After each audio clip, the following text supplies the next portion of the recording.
こんにちは、盆栽タイムです。本日は、梅のお手入れを皆さんに、お知らせしたいと思いまして、お邪魔しております。西川さんです。よろしくどうぞお願いします。またちょっと、この今の季節このような状況からのお手入れを、行っていただきたいんですが、一つよろしくお願いします。お願いします。はい。ちょうどいい梅の手入れの時期になりましたもんですからね、やってみようかと思います。よろしくお願いします。はい。すみません。よろしくお願いします。これ剪定だけだとね、姿にならないもんですから、これからちょっと針金を入れて形を整えたいと思います。はい。よろしくお願いします。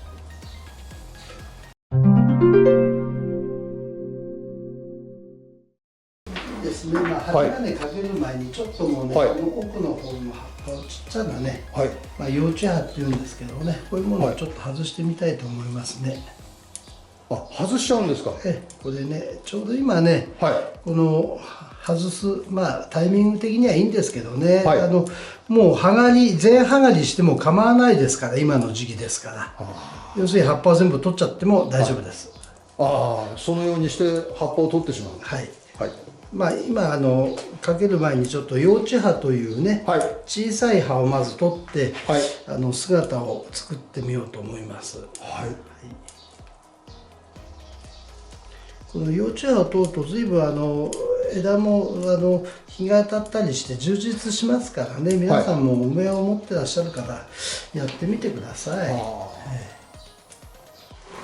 で、梅は葉刈りしても絶対2番目が吹いてきますから、それで葉刈りをしてしまうと花芽は持ちませんから、葉芽を持ちます。葉芽を持つってことは小枝ができていくってことにつながりますから、で梅の場合は花を咲かせてしまいますと、どうしても葉芽がなくなって花芽が優先されちゃって、枝の元に葉芽というのがなくなって、葉芽が花が咲くと先端にしかなくなるんですよ。そうすると結局これ何もなくなってって先端にしか葉芽がないから、小枝がなくなってしまって、結局枝の長い間延びしたような梅の木の姿になってしまうということなんです。だからやはり葉刈りをすることでそれを解決できることがありますから、ぜひ葉刈りをしてみてください。それで日向へ出してください。日陰を置かずに。そのまま日向に出す。それで必ず2番目が吹いてきますから。で後に話したいと思いますが、葉刈りのやり方っていうのは何個かっていうかねありまして、全部の葉っぱを葉刈りする場合と、枝の付け根の葉だけを取る葉刈りと両方あります。これはどういうことかというと、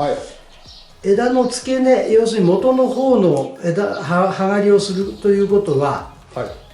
その葉刈りをした部分に対して葉芽を持つんですよね。じゃあ先端を残しときはどうなるのって先端の方は花芽を持ってくれます。そうすると花を咲かせながら奥にも葉芽が来るという非常に具合のいいことなんですよ。そうでなくてそっくり花を咲かせてしまうと先端にしか来年の葉芽がなくなって、ここがただの棒になってしまうから、葉芽がないもんでまっすぐの棒になって枝にならないと、こういうことになってしまいます。だから皆さん花を咲かせてる梅はおそらく皆さんみんな葉芽がなくて花芽がついちゃって枝の先行って葉芽がポツンとついてるだけの状態が起きてるんじゃないかなと思いますね。だから梅の場合は毎年花咲かせるというよりも1年おきぐらいに葉刈りをしながら花を咲かせておかれた方が木は作りやすいんじゃないかなと思います。私どもはそうやって今までもやってます。またお客さんにもそういう指導をしてますんで、花はね、梅の場合はぎっちり咲かなくも昔から梅三輪っていうようなことわざがあるように、花が3輪も咲けばわびさびみたいな世界で味がいいんじゃないですかって話はよくするんですがね。他の種類ですとね、やっぱり花が咲かないと物足りないってのはあるかもしれないですけど、梅の場合はやはり木肌が楽しめたり枝の動きが楽しめたり、またちょっと独特の世界がありますから、そういうものを求めて楽しむことを考えたなら、花はあまり期待しなくてもいいのかなっていうような気がしますけどね。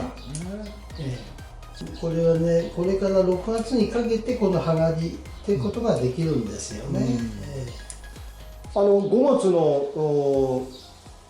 なんですかね、連休明けからでも、葉がこういうふうに整ってからはできるということで。そうです。葉が固まった時点でできますから。できるという。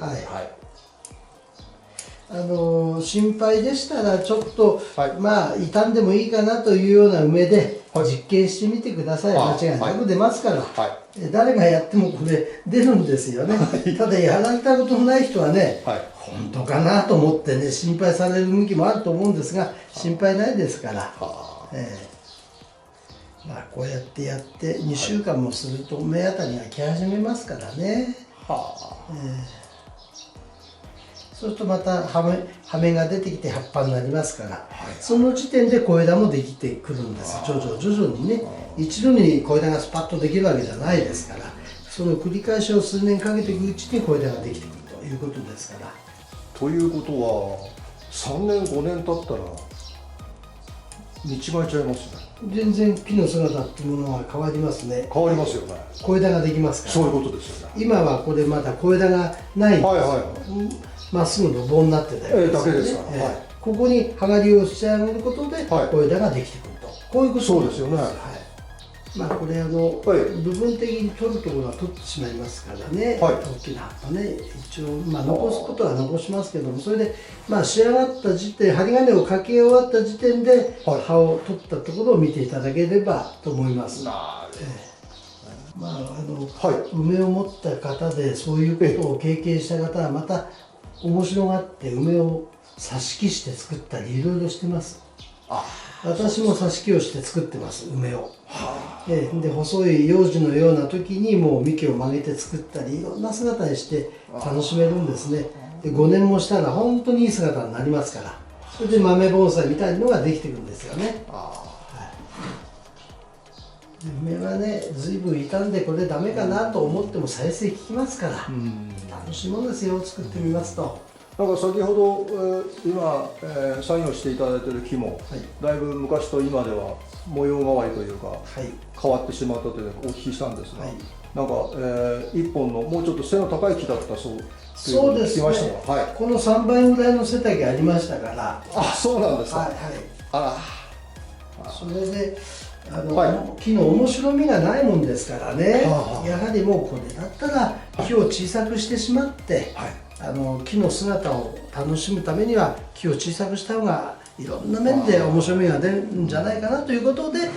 この頭あったら取っちゃったんですよね。この上にこのぐらい頭ありましたから。そんなに背が高かったんですか。そうです。60センチぐらいあったと思います。そうですか。それが悪かったわけじゃないんですけどね、やはりなんかこう木を作る面白みというものを考えた時に、長く持っていても変わっていかないということで、そういうふうなことをされたという。そうですね。やはり木を作る上でちょっと趣を変えることでまた楽しみ方も変わってきますからね。梅というのは非常に幅広いですね、楽しみ方が。過去にいろんな梅をこう作ってきてやってますから、お客様もそれを真似してやられて楽しんでられますね。今葉刈りを終えられて、でその後今度は針金かけを。そうです。これで今度ね、小枝に針金をかけていって形を整えていくということですね。アルミ線がねかけやすいですからね。ただ無理しますとね、ボキッと折れますから、ここは加減をしながらやっていただくということがね、大事なことですね。これはまたね、後になって太くなってからかけるときにはそのかけることもできるんですよ、いくらでも。できるんですね。私も経験してますけど、かりんと梅は幹の半分近くまで折っても枯れませんから。その性質を知っていれば、まずかけながら割りを入れて割ってしまうんですよね、枝を。それで曲げていくということも可能なんです。でもその前にこの曲がる時にかけれるんでしたら曲がる時にかけといた方がまあ楽といえば楽なんですよね。まあそれはだからどちらを選択するかということだけのことなんですけどね。はい、枝の長さが決まってれば針金をその場で先端を切ってもらってもいいんですが、もう少しこの枝は伸ばしたいなというような枝であったならば、針金の先端を少し長く切って残しておいてもらえば、後からかける時にまたそれを巻けばいいですから、切ってしまうとそこでね止まった状態になりますから、また新たにかけるということになってしまいますから、そういう場合には少し余分に針金を切って残しておくと、針金の先端を残しておくということも一つの考え方ですね。そうじゃないとまたかけ直しになりますから、最初から。まあ、おそらくこの木は花咲かせようと思えば咲くんですが、おそらくもう来年の2月にはこれは花咲きません。今葉刈りかけちゃってますから、その代わり小枝はできていきますよということですよね。ですから1年おきですよってことですね。そうです、そうです。まあ花を咲かせることを目的としていないということなんです、今回は。木作りに専念しますよという意味の仕事をしてるわけですから、だからやはりね、一度に全てはできないんですよね。何か一つを選択してそれに集中していくということで、一つずつ結果を出して作っていくしかないと思いますよ。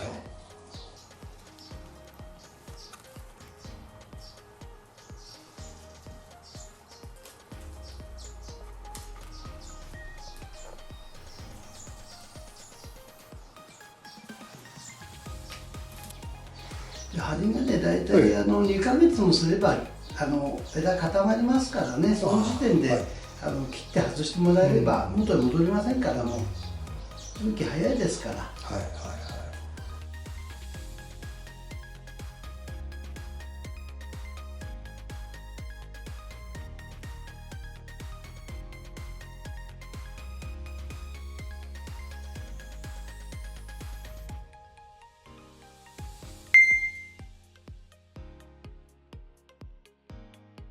一度に枝を下げるようなことをしますと折れますから、何度かに分けてこうね、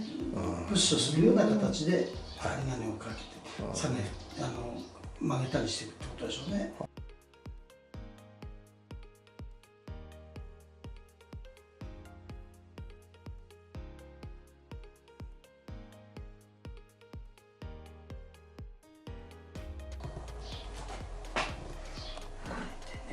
針金がかかりましたので、これはちょっとはまりをしますね。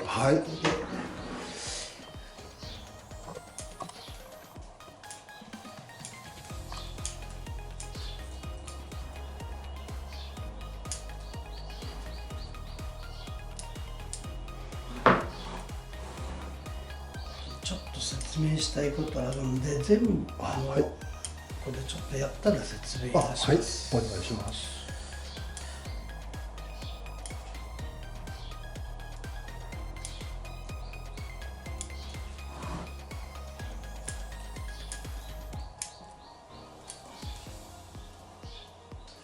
これ今ちょっと説明したいんですが、これ今この枝のように先端だけ葉を残した場合には、この先に花芽がつきやすいんですよね。でじゃあなんでここは奥の方は取ってるのかっていうと、奥を取ったということは取ったところに葉芽が来ますから、花芽は来ません。その代わり小枝になっていくわけです。今、棒になってますよね。こういう切った付け根から、この切った付け根から葉が出てきていく、それが小枝に変わってきますから、それを待ってるわけなんです。だから花をまるっきり期待しないんでしたら、もう全部これ取っちゃってもらって構いませんから、このように。花を咲かせたい場合だったらつけておけば花がつく可能性があるということなんですよ。だから先端に花がついても奥に葉芽があるから心配がないわけなんですよ。葉っぱを取らないで全部葉をつけといて花芽がついてしまうと、小枝というか葉の付け根に花ついちゃった場合には、今度は葉芽がこの先端にしかつきませんから、来年の葉になる葉芽がそれをこういうふうに葉刈りをしておくと必ずここに葉芽を持って来年ここへ小枝ができて枝になっていくということでこのような作業を今してるわけなんです。だからまあ花を期待するよりも小枝を作るという考え方になっていただいた方が木は作りやすいですしできますから、それで木ができてから花をつけても遅くはないと思いますから、花を先に楽しむんじゃなくて木作りを先に楽しんでいただいた方がいいかなとは思ってます。そのようなことをよくお客さんと話し合いながらやっていただいて、今皆さん梅の姿を楽しむことを覚えていらっしゃいますんで、花はまあ2、3輪咲けばいいよねっていうことをよくおっしゃってますが、まあその通りだなと思ってます、私も。だからやはり盆栽ですからね、姿のいいものを作ってそこに花を咲かせるというのが理想じゃないかなっていうような気がいたしますよね。だから皆さんもやっていただければきっと結果が出ると思いますから、まあぜひやってみてください。まああんまり力のない木やってしまうとね、またちょっと弱ってるものやなんかやるとまずいですから、ある程度しっかりした力のついてるものをやっていただければ出ますから。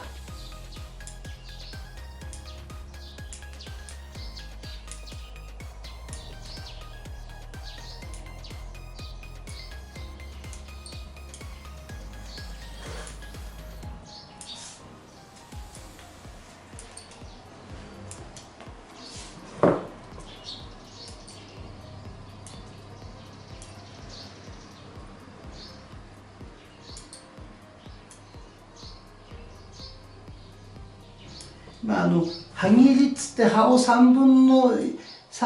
1残して葉っぱを3分の1残して切る場合もありますけどね、どういうことかというとこういうふうに3分の1を残して切るっていうこういうこともやっても可能なんですけどね、まあこれでも出てきますけどやはり完全葉刈りをした方が、葉芽は出やすいですね。でこうやってあげるともう盆栽としての姿はこれでできたわけですよね。ここは今度小枝ができてくると姿のいい梅の盆栽ができるというふうなことにつながっていくわけですよね。まあ非常にね分かりやすくやったつもりなんですが皆さんまたやってみてください。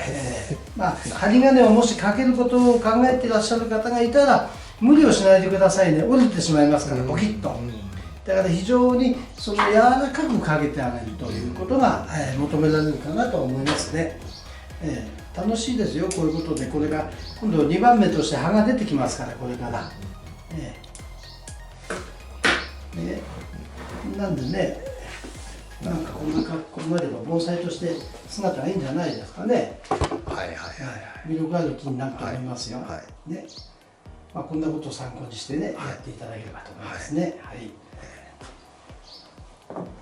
はい、ありがとうございました。よろしくお願いします。ありがとう、ご苦労様です。失礼いたします。どうも。